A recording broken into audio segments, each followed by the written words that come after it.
সুম্মা দানা ফাতাদাল্লা ফাকানা কাবা কাউসাইনি আও আদানা। মুফাসসিরিনে কেরাম বলেন যে তীরের ধনুক ছুটানোর জন্য টান দিলে দুইটা মাথা যতটুকু কাছাকাছি আসে, এতটুকুন কাছাকাছি এসে আল্লাহ তাআলা তার বন্ধুর সাথে কথা বলেছেন। সুবহানাল্লাহ। এখন এখানে একটা বিষয় আছে, সেটা হচ্ছে রাসূল করিম সাল্লাল্লাহু আলাইহি ওয়াসাল্লাম তার স্বচক্ষে আল্লাহ তাআলাকে দেখেছেন কিনা, এটা নিয়ে একটু ইখতিলাফ রয়েছে।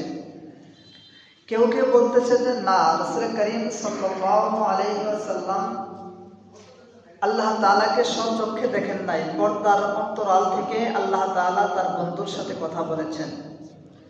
কিন্তু আহলে সুন্নাহ ওয়াল জামাতের আকীদা হচ্ছে আল্লাহ তাআলা স্বয়ং রাসূল করিম সাল্লাল্লাহু আলাইহি ওয়াসাল্লামকে দেখা দিয়েছেন। রাসূল করিম সাল্লাল্লাহু আলাইহি ওয়াসাল্লাম তার চক্ষে আল্লাহ তাআলাকে দেখেছেন। সুবহানাল্লাহ।